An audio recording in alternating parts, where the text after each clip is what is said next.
ভাষায়।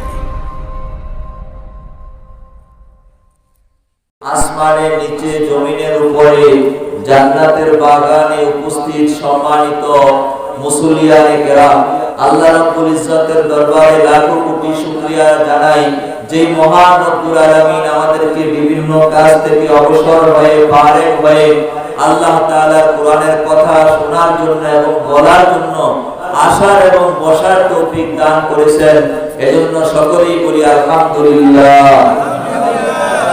আল্লাহ রাব্বুল আলামিন পবিত্র কোরআনে পাকের মধ্যে আল্লাহ রাব্বুল আলামিন পবিত্র কোরআনে পাকের সম্মান সম্পর্কে, পবিত্র কোরআনে পাকের ফজিলত সম্পর্কে, পবিত্র কোরআনে পাকের মর্যাদা সম্পর্কে আল্লাহ রাব্বুল আলামিন পবিত্র কোরআনে পাকের 14 নম্বর পারা, সূরার নাম সূরা হিজর, 14 নম্বর পারা, সূরার নাম সূরা হিজর, 9 নম্বর আয়াতের মধ্যে আল্লাহ রাব্বুল আলামিন বলেন, ইন্না নাহনু নাযালনা যিকরা ওয়া ইন্না লাহু লাহাফিজুন।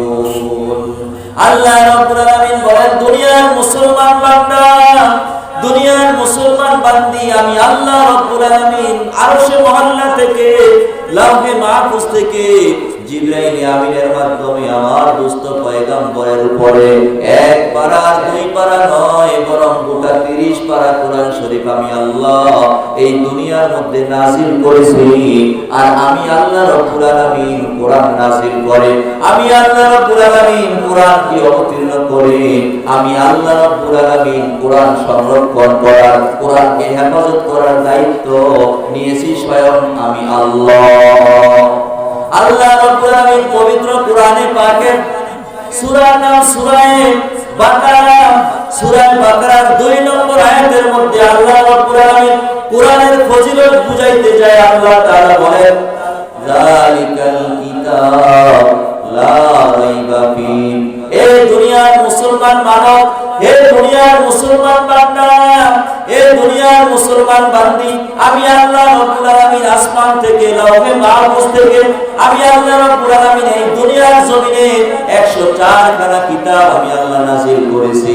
104 খানা কিতাবের মধ্যে 103 খানা কিতাবের আমি আল্লাহ রাব্বুল আলামিন সহিহ শুদ্ধ হওয়ার ব্যাপারে, বিশুদ্ধ হওয়ার ব্যাপারে, নির্ভুল হওয়ার ব্যাপারে আমি আল্লাহ কোনো সার্টিফিকেট প্রদান করি নাই, আমি আল্লাহ কোনো ঘোষণা দেই নাই। একমাত্র সর্বশেষ গ্রন্থ, সর্বশ্রেষ্ঠ গ্রন্থ আল কোরআনুল কারীমের শুরুতেই আমি আল্লাহ রাব্বুল আলামিন ঘোষণা দিয়েছি, যালিকাল কিতাব লা রাইবা ফীহি। কোরআনুল কারীম এমন এক কিতাব, এমন এক মহাগ্রন্থ আল কোরআন, এই কোরআনের মধ্যে কোনো ভুল নাই, কোনো সন্দেহ নাই, কোনো সংশয় নাই। কেউ এই কোরআনকে নিয়ে কোরআনের মধ্যে ভুল বের করতে পারবে না, কোরআনের মধ্যে সন্দেহ পোষণ করতে পারবে না, কোরআনকে নিয়ে সংশয় করতে পারবে না। যে ব্যক্তি কোরআনের ভুল বের করতে যাবে, যে ব্যক্তি কোরআনের নিয়ে সন্দেহ করবে, সংশয় করবে, সেই দুনিয়ার মধ্যে ঈমানদার থাকতে পারবে না, বরং সে হয়ে যাবে নাস্তিক, মুরতাদ, বেঈমান, নাউযুবিল্লাহ। এই দুনিয়ার মধ্যে 104 খানা কিতাবের মধ্যে সর্বশেষ কিতাব আল কোরআনুল কারীম আল্লাহ রাব্বুল আলামিন আমাদেরকে দিয়েছেন, আমাদের নবীর উপরে আল্লাহ নাযিল করেছেন। এই কিতাবটা হলো নির্ভুল, বিশুদ্ধ এবং সহিহ শুদ্ধ একটা কোরআন, একটা কিতাব। এই কিতাব সম্পর্কে আল্লাহ রাব্বুল আলামিন বলেন, এই কিতাবটা আমি আল্লাহ লাউহে মাহফুজ থেকে, আরশে মহল্লা থেকে আমার পয়গম্বরের উপর আমি নাযিল করেছি।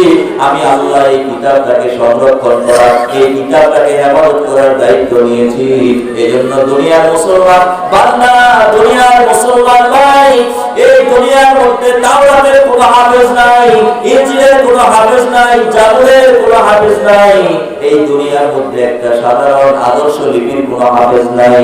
অথচ কোরআনুল কারীম মুসলমানদের হাজারো হাজারো, লক্ষ লক্ষ, কোটি কোটি মুসলমানের সন্তানেরা এই কোরআনুল কারীম আল-হামদু সূরা থেকে শুরু করে সূরা নাস পর্যন্ত একাধারে পড়তে পারে। সুবহানাল্লাহ। মুসলমানের ছেলেদের সিনার মধ্যে আল্লাহ রাব্বুল আলামিন কোরআনকে সংরক্ষণ করেছেন, মুসলমানের মেয়েদের সিনার মধ্যে আল্লাহ রাব্বুল আলামিন কোরআনকে সংরক্ষণ করেছেন। করেছেন, এই কোরআনকে নিয়ে কেউ সিনেমিনে খেলতে পারবে না, এই কোরআনকে এই দুনিয়ার জমিন থেকে কেউ মুছে দিতে পারবে না, এই কোরআনকে দুনিয়ার জমিন থেকে উঠে দিতে পারবে না। যে ব্যক্তি কোরআনের ভুল বের করার জন্য যায়, আল্লাহ রাব্বুল আলামিনের কোরআনের ভুল বের করতে করতে সে একবার কোরআনের ভুল বের করে না পায়া শেষমেশ কালিমা পড়ে মুসলমান হয়ে যায়। সুবহানাল্লাহ। মুসলমানের সন্তান কোরআনুল কারীম ধারণ করার কারণে আল্লাহ রাব্বুল আলামিন মুসলমানের ছেলেকে এই দুনিয়ার মধ্যে সম্মানিত করেছেন, সম্মান দান করেছেন। মুসলমানের সন্তানরা ছোট্ট একটা কাঠের রেহালের মধ্যে এই কোরআন শরীফ নিয়ে কোরআন শরীফ পড়া শুরু করে দেয়। দুনিয়ার মুসলমান ভাইরা, আবার আপনার ঘরের মধ্যে কাঠ দিয়ে আমি আপনি ফার্নিচার বানাই, কাঠ দিয়ে আমি আপনি সুকেট বানাই, আলনা বানাই, কাঠ দিয়ে আমি আপনি যে কাঠ দিয়ে খাট বানায়, খাটের ভিতরে ঘুমাই, আমি আপনি কাঠ দিয়ে বিভিন্ন রকমের ড্রেসিং টেবিল, ডাইনিং টেবিল বানায়, আমি আপনি কাঠ দিয়ে চেয়ার বানায়, সেই চেয়ারের মধ্যে বসি। এই চেয়ারের মধ্যে যদি কোনো সময় আমার আপনার পাও লেগে যায়, খাটের মধ্যে যদি আমার আপনার পাও লেগে যায়, আমি আপনি কেউ এই খাটকে সেলাম করি না। কিন্তু মুসলমানের সন্তানরা সেই জঙ্গলার কাঠ দিয়া মিস্ত্রি সুন্দর করে একটা রেহেল বানায় দেয়। এই রেহেলের মধ্যে মক্তবের ছাত্ররা, মুসলমানের ছেলেরা, মুসলমানের মেয়েরা এই রেহেলের মধ্যে রাইখা পবিত্র কোরআনটা রাইখা কোরআন শরীফ তেলাওয়াত করে। মুসলমানের সন্তানের পায়ে যদি এই রেহেলটা লাগা যায়, মুসলমানের সন্তানের এই রেহেলটাকে চুমা খায় সম্মান করে। সুবহানাল্লাহ। দুনিয়ার মুসলমান ভাইরা, একটা জঙ্গলার কাঠ, এই কাঠের সাথে কোরআনের সংস্পর্শ হওয়ার কারণে, কোরআনটা মিলার কারণে আল্লাহ রাব্বুল আলামিন এই রেহেল নামক কাঠটাকে সম্মানিত করেছেন।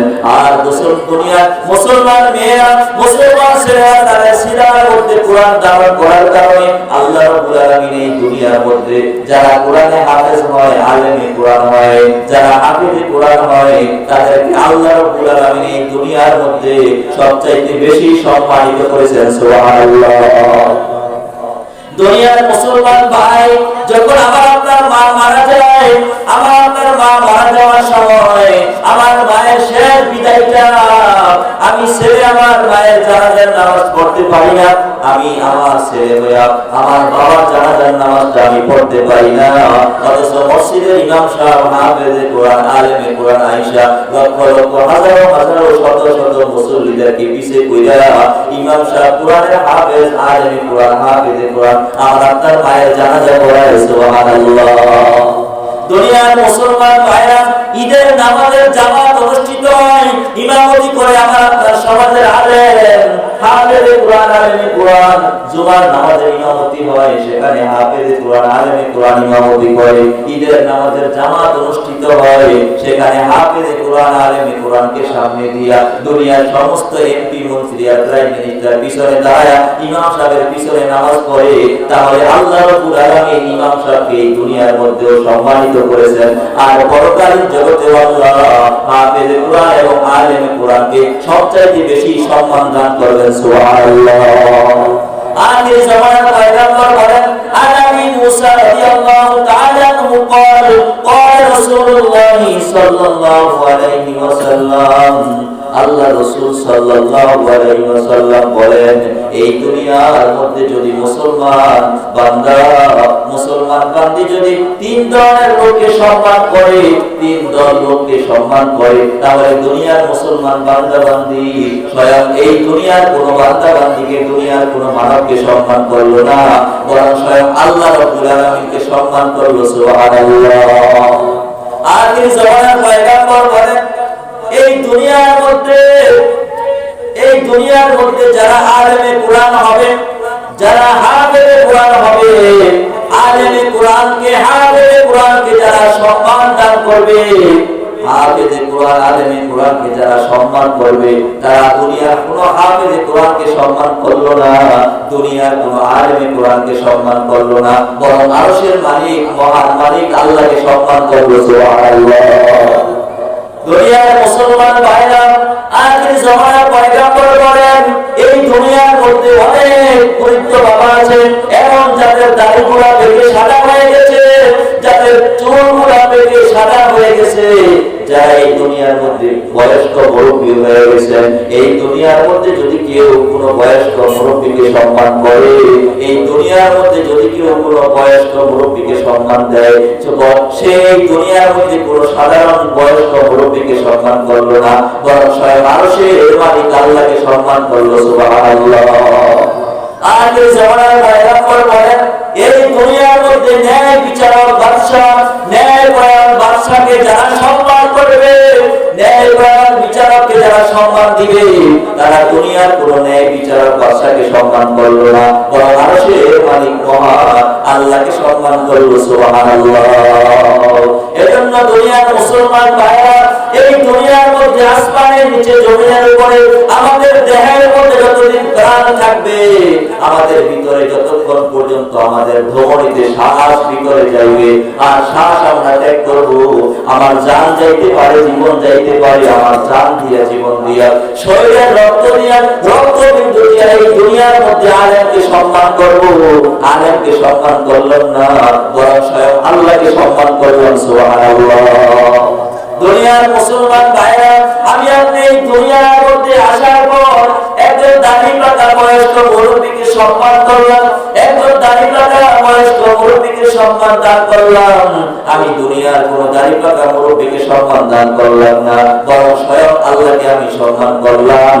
আর 3 নম্বরে, যারা এই দুনিয়ার মধ্যে ন্যায় পরায়ণ বাদশা হবে, ন্যায় পরায়ণ শাসক হবে, তাদেরকে যারা সম্মান করবে, এই দুনিয়ার কোন শাসককে তারা সম্মান করলো না, বরং স্বয়ং আরশের মালিক আল্লাহকে তারা সম্মান করলো। সুবহানাল্লাহ। দুনিয়ার মুসলমান ভাইরা, আল্লাহ রাব্বুল আলামিনের জিকির আপনার সকালে করতে হবে, সন্ধ্যায় করতে হবে। কেন? মহান মালিক আমাকে আপনাকে এই দুনিয়ার মধ্যে প্রেরণ করেছে। এই দুনিয়ার মধ্যে যদি কেউ কারো নাম নেয়, সে খুশি হয়ে যায়, সন্তুষ্ট হয়ে যায়। আমি বারবার যদি আমার প্রধানমন্ত্রীকে ম্যাডাম ম্যাডাম বলে ডাকি, তাহলে ম্যাডাম খুশি হয়ে যায়। আমি যদি দুনিয়ার কোন ওসিকে যদি আমি স্যার স্যার বলে ডাকি, তাহলে স্যার খুশি হয়ে যায়। আমার দুনিয়ার কোন বড় পদের লোককে যদি আমি স্যার স্যার করে সম্মান করি, আমার স্যার খুশি হয়ে যায়। আমার আপনার সৃষ্টিকর্তা আরশের মালিক আল্লাহ, মহান আল্লাহকে যদি আল্লাহ আল্লাহ বলে আমি ডাকি, লা ইলাহা ইল্লাল্লাহ, লা ইলাহা ইল্লাল্লাহ বলে ডাকি, তাহলে আরশের মালিক মহান মালিক আল্লাহ আমার প্রতি, আপনার প্রতি রাজি খুশি আর সন্তুষ্ট হয়ে যাবে। সুবহানাল্লাহ। দুনিয়ার মুসলমান ভাই, আল্লাহকে সন্তুষ্ট করার জন্য, আল্লাহকে রাজি খুশি করার জন্য বেশি বেশি আল্লাহকে ডাকবেন, বেশি বেশি আল্লাহর জিকির করবেন। আল্লাহ রাব্বুল আলামিন আপনার প্রতি সন্তুষ্ট হয়ে যাবেন, আল্লাহ রাব্বুল আলামিন আপনার প্রতি রাজি খুশি হয়ে যাবেন। আপনি সর্বদা যদি আপনার প্রতি আল্লাহর জিকির, আল্লাহকে স্মরণ করেন, আল্লাহর জিকির করেন, আল্লাহ রাব্বুল আলামিন আপনার প্রতি রাজি খুশি হয়ে যাবেন আর সন্তুষ্ট হয়ে যাবেন। আল্লাহ রাব্বুল আলামিনের জিকির আপনার দিলের মধ্যে পয়দা করতে হবে। আল্লাহ রাসূল সাল্লাল্লাহু আলাইহি ওয়াসাল্লাম বলেন, আফজালু যিকরি তিলাওয়াতুল কুরআন, কুরআন শরীফ তিলাওয়াত করা, কুরআন শরীফ পাঠ করা সবচেয়ে উত্তম জিকির মুমিনের জন্য, মুসলমানের জন্য। এজন্য আমরা যারা কুরআন শরীফ পড়তে পারি, কুরআন শরীফ তিলাওয়াত করতে পারি, আমরা প্রত্যেক দিন নিয়মিত মহান মালিক আরশের মালিক আল্লাহ এই কুরআন শরীফ পড়ার চেষ্টা করব। আল্লাহ রাব্বুল আলামিনের বেশি বেশি জিকির করার চেষ্টা করব। আল্লাহ কুরআন তেলাওয়াত করলে আল্লাহর সাথে বান্দার সাথে গভীর সম্পর্ক হয়। আল্লাহ রাব্বুল আলামিনের নাম নিয়ে জিকির করলে, আল্লাহ রাব্বুল আলামিনের জিকির করলে আল্লাহ রাব্বুল আলামিন আমার প্রতি, আপনার প্রতি সন্তুষ্ট হয়ে যাবেন। মহান মালিক আরশের মালিক আল্লাহ রাব্বুল আলামিনকে সন্তুষ্ট করার জন্য আমরা সবাই একটু জিকির করি, লা ইলাহা ইল্লাল্লাহ, লা ইলাহা ইল্লাল্লাহ, লা ইলাহা ইল্লাল্লাহ, জোরে লা ইলাহা ইল্লাল্লাহ। নেকামন করো সন্ধ্যাবেলা, কাজে আসবে মরণ বেলা। নেকামন করো সকাল বেলা, কাজে আসবে সন্ধ্যাবেলা।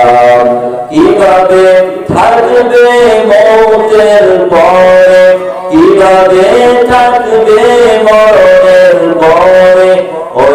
অন্ধকার কবরে একলা লা ইলাহা ইল্লাল্লাহ লা ইলাহা ইল্লাল্লাহ লা ইলাহা ইল্লাল্লাহ হাতে করো হাতের কাম পায়ে করো পায়ের কাম জবানে বলো বান্দা মাওলার নাম লা ইলাহা ইল্লাল্লাহ লা ইলাহা ইল্লাল্লাহ লা ইলাহা ইল্লাল্লাহ। দুনিয়ার মুসলমান ভাইরা, আল্লাহ রাব্বুল আলামিন কোরআনকে এত সম্মানিত করেছেন। এই আরশে মহল্লা থেকে রাউনে মানুষ থেকে আল্লাহ রাব্বুল আলামিন আমাদের পয়গম্বরের উপরে কোরআনকে নাযিল করেছেন। যে আল্লাহ রাব্বুল আলামিনের পক্ষ থেকে এই জমিনের মধ্যে কোরআনটা আগমন করেছে, সেই আল্লাহ সম্মানিত যে ফেরেশতার মাধ্যমে জিবরাইল আমিনের মাধ্যমে আল্লাহ আমাদের নবীর উপরে কোরআন নাযিল করেছেন। জিবরাইল ফেরেশতাও সম্মানিত, যে নবীর উপরে আল্লাহ রাব্বুল আলামিন এই কোরআনটা নাযিল করেছেন ওই নবীও সম্মানিত। যে পয়গম্বরের উপরে আল্লাহ এই কোরআনকে সম্মানিত করেছেন ওই কোরআন ওই পয়গম্বর সম্মানিত। আর যে উম্মতকে সর্বশেষ উম্মতকে আল্লাহ রাব্বুল আলামিন কোরআনুল কারীম দান করেছেন, এই কোরআনুল কারীমটাও সম্মানিত আর এই উম্মত সম্মানিত। জোরে বলেন সুবহানাল্লাহ।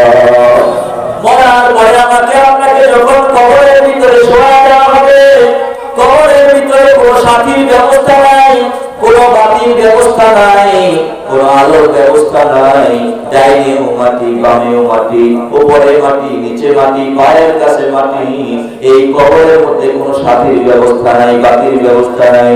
অন্ধকার কবরে আপনাকে যখন শোয়া দেওয়া হবে, আপনার কবরের মধ্যে মুনকার নাকির ফেরেশতা যখন সওয়াল জবাব করার জন্য আসবে, দুইটা জিনিস মানুষের রূপ ধারণ করে আপনার কবরের ভিতরে সাথী হয়ে যাবে, সঙ্গী হয়ে যাবে। আর এই জামানার পয়গম্বর বলে, একটা হলো বান্দা বান্দির জীবনে করা রমজান মাসের রোজা, আর একটা হলো বান্দা বান্দির তিলাওয়াত করা কোরআনে কারীম। সুবহানাল্লাহ। কোরআনে কারীম আপনার কবরের সঙ্গী হয়ে যাবে, আমার আপনার কবরের সাথী হয়ে যাবে। কবরের সঙ্গী হয়ে, কবরের সাথী হয়ে আমার আপনার পাশে কোরআনুল কারীম বসে যাবে। রমজান মাসের রোজা আমার আপনার সাথী হয়ে কবরের ভিতরে অবস্থান করবে। মুনকার নাকির ফেরেশতা কবরের ভিতরে আসার পর দুনিয়ার মুসলমান বান্দা বান্দিকে কবর থেকে উঠায়া প্রশ্ন করার জন্য বলবে, মান রাব্বুকা ওয়া মান নাবিয়ুকা ওয়া মা দীনুকা। কোরআনুল কারীম মানুষের রূপ ধারণ করে বলবে, মুনকার নাকির ফেরেশতা তোমরা কি জন্য এই বান্দার কবরের ভিতরে আগমন করছো? মুনকার নাকির ফেরেশতারা বলবে, আল্লাহ রাব্বুল আলামিন এই বান্দাকে সওয়াল জবাব করার জন্য কবরে পাঠাইছে। কোরআনুল কারীম মানুষের রূপ ধারণ করে বলবে, এই বান্দা সুখের ঘুম ঘুমাইতে আছে, আরামের ঘুম ঘুমাইতে আছে, সে সুন্দর মতো ঘুমাও, তাকে ঘুম থেকে জাগ্রত করিও না। বান্দাকে কোনো প্রশ্ন করার থাকলে আমি কোরআনকে করো, আমি বান্দার পক্ষ থেকে জবাব দিয়ে দিব। জোরে বলেন সুবহানাল্লাহ। রমজান মাসে রোজা করবে, এ মুনকার নাকির ফেরেশতা এই বান্দাকে সওয়াল করার জন্য আসছো, বান্দাকে জবাব দেওয়ার জন্য আসছো। সওয়াল জবাবের যদি কোনো প্রয়োজন হয় এই বান্দাকে ঘুম থেকে জাগ্রত করিও না, এই বান্দাকে ঘুম থেকে উঠাইও না, বরং আমি রমজান মাসের রোজাকে প্রশ্ন করো, আমি তার পক্ষ থেকে তার প্রশ্নের জবাব দিয়ে দিব। সুবহানাল্লাহ। রমজান মাসের রোজা আমার আপনার কবরের সাথী, কোরআনুল কারীম আমার আপনার কবরের সাথী। কোন বান্দার জন্য, কোন বান্দির জন্য রমজান মাসের রোজার কবরের সাথী হবে? যারা কষ্ট করে এক মাস সিয়াম সাধনা করবে, এক মাস রমজান মাসের রোজা রাখবে, তাদের ওই বান্দার জন্য, বান্দির জন্য রমজান মাসের রোজা কবরের সাথী হয়ে যাবে। সুবহানাল্লাহ। যেই বান্দা বান্দি দুনিয়ার মধ্যে আগমন করার পর কোরআন তেলাওয়াত করবে, কোরআন পড়বে, কোরআনের হাফেজ হবে, কোরআনের আলেম হবে, সেই বান্দা বান্দির জন্য কোরআনুল কারীমটা কবরের সাথী হয়ে যাবে আর কবরের সঙ্গী হয়ে যাবে। এই রমজান মাসের রোজা এবং কোরআন দুইটা সুপারিশ করে আমাকে আপনাকে জান্নাতের ভিতরে দিয়া আমার আপনার কবর থেকে বিদায় দিয়ে দেবে। সুবহানাল্লাহ। এজন্য দুনিয়ার মুসলমান ভাইরা এক মাস সিয়াম সাধনা করার চেষ্টা করব, প্রতিনিয়ত সকাল সন্ধ্যায় 2 বেলা কোরআন শরীফ তেলাওয়াত করার চেষ্টা করব এবং বেশি বেশি কোরআন শরীফ পড়ার চেষ্টা করব। সকালে মাওলানা পাকের জিকির এবং সন্ধ্যায় মাওলানা পাকের জিকির, বেশি বেশি আল্লাহ তাআলার জিকির কইরা কোরআন তেলাওয়াত কইরা রমজান মাসের রোজা রেখে মাওলাকে রাজি খুশি কইরা কবরে যাওয়ার চেষ্টা করব। আল্লাহ রাব্বুল আলামিন আমল করার তৌফিক দান করেন, সকলে বলেন আমিন।